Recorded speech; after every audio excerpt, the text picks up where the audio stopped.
You hear about AI everywhere, right? It's changing the world, it's the next big thing. But what if I told you that all the AI you've ever used, from the most complex system at Google down to the assistant on your phone, is actually the exact same type of thing? Today, we're going to pull back the curtain on artificial narrow intelligence, the powerful and honestly pretty misunderstood engine that's driving our modern world. Okay, let's make this real for you. Think about three things: your email inbox, the software in your car, and the tools your doctor uses. They sound totally random, right? But what's the one common thread, the single thing that ties them all together? Well, it's this. They all run on the only kind of artificial intelligence that we've actually built. I'm serious. This isn't science fiction. It's not some far-off future promise. It's the tech that's here, right now, and it is quietly changing absolutely everything. All right, so let's dive in. Where is this AI hiding in plain sight? You might be surprised. Actually, you're probably going to be shocked at just how deeply it's already woven into your everyday life.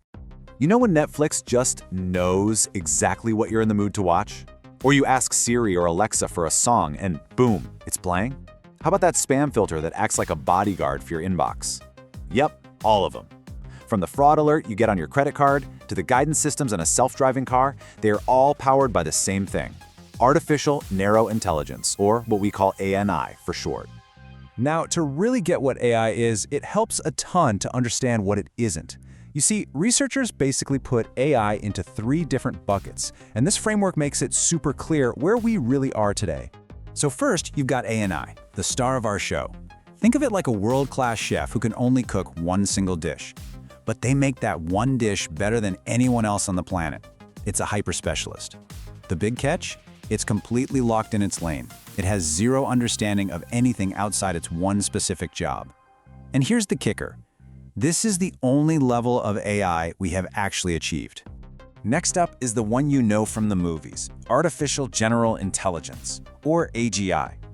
This is the sci-fi dream, right? An AI with the flexibility and true understanding of a human brain. It could learn to be a surgeon, then decide to become a poet, and actually apply what it learned from one job to the next. The most important thing to remember about AGI? It does not exist. It's still just an idea. And then, way out on the horizon, is the theoretical end game: artificial superintelligence, ASI. This would be an intellect so far beyond us, it's hard to even wrap your head around. It would be better than the smartest humans at, well, everything. Scientific breakthroughs, social skills, you name it. For now, this is purely in the realm of theory. So, if you're going to remember one thing from all this, let it be this comparison. ANI is the specialist, it masters one task. AGI is the generalist, it can learn any task. ANI is a brilliant pattern follower, while AGI would have genuine understanding. And most importantly, ANI is here today, AGI is still hypothetical. Okay, here's where things get really interesting. That word narrow absolutely does not mean weak. Not even close. In fact, it's the exact opposite. And this brings us to the central paradox of AI today. It can be superhumanly powerful without being smart in any way we'd actually recognize. I mean, just look at the highlight reel. Back in 1997, IBM's Deep Blue beating the world chess champion was a massive deal. But then in 2016, DeepMind's AlphaGo mastered the game of Go, a game that's way more intuitive and complex than chess. And then came 2020, when Google's AlphaFold solved the protein folding problem, a challenge that had stumped human scientists for 50 years. Just solved it. And this just perfectly illustrates the paradox. For all their mind-blowing power, each of these systems is stuck in its own box. The chess master can't play a single move of Go. The Go champion can't look at an X-ray. The protein folder can't write a single line of a poem. They are the most amazing one-trick ponies in the world, but at the end of the day, they still only have one trick. There's a famous thought experiment that explains this perfectly. It's called the Chinese room. Imagine a person who doesn't speak a word of Chinese is locked in a room. They have a giant rule book. People slide questions in Chinese under the door, and the person just uses the book to find the right symbols to write back as an answer. From the outside, it looks like they're a fluent speaker. But inside the room, that person understands absolutely nothing. They're just matching symbols. That's ANI. It's brilliant symbol manipulation, not real comprehension. Okay, so AI is a powerful specialist, not a general thinker. Got it. But do not let that fool you into underestimating its impact. This narrow intelligence is already remaking every single part of our society. So let's just do a quick tour of its incredible reach. Just look at the economy. A 2025 survey found that nearly 9 out of every 10 businesses are already using AI for something. This isn't a prediction about some future tech. Its economic impact is already here, and it is massive. In healthcare, AI is a total game changer. It's not just helping, it's doing things humans simply can't. It can spot the early signs of disease in a medical scan that are invisible to the human eye. We already mentioned AlphaFold, which is revolutionizing how we discover new drugs. And it's constantly analyzing patient records to help doctors make faster, more accurate diagnoses. And over in finance, it's the invisible engine of the whole modern economy. It's making trades in microseconds, speeds no human could ever hope to match. It's the reason you get that instant text about a weird charge on your credit card. And it's even changing how regular people invest through robo-advisors that build custom portfolios for millions. And it's not just business. It's accelerating science itself. AI is helping NOAA give us more accurate weather forecasts, which saves lives. It's helping astronomers discover new planets by sorting through unbelievable amounts of data.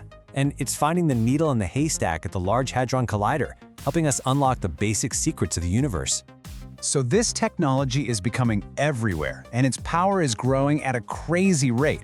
But all this rapid progress is also forcing us to face some very difficult questions about what's next. So what kind of challenges are on the road ahead? Of course, all this power brings up some tough ethical questions. For example, if we train an AI on our biased historical data, it can learn and even amplify those human biases. Then there are jobs. What happens when AI can do cognitive work that used to need a degree? And a really big one. If an AI makes a mistake that has serious consequences, who's responsible? These are the huge, complex problems we have to navigate as AI and GI gets more and more integrated into our lives. Which all leads to the big question on everyone's mind. When do we get to AGI? When does AI get to be like us? The truth is, the experts are all over the place. You've got some pioneers who think it could be just years away. The general consensus kind of lands around the middle of this century. But then you've got plenty of skeptics who think it could be centuries from now, or maybe not even possible at all. But here's the most important takeaway for today. Despite the unbelievable progress and the headlines you see, the expert consensus is crystal clear. No AGI systems exist right now. Even the most advanced, jaw-dropping models we have, like GPT-5 and Gemini, are still fundamentally artificial narrow intelligence. They're just incredibly broad and capable specialists, but they're specialists nonetheless. So we're living in the age of AI. It's a tool of immense power, and it's giving us answers to problems we once thought were completely unsolvable. And this leaves us with one final, crucial thought. We have built a technology that gets better and better at answering our questions every single day. The real challenge for us now is to make sure we're asking the right ones.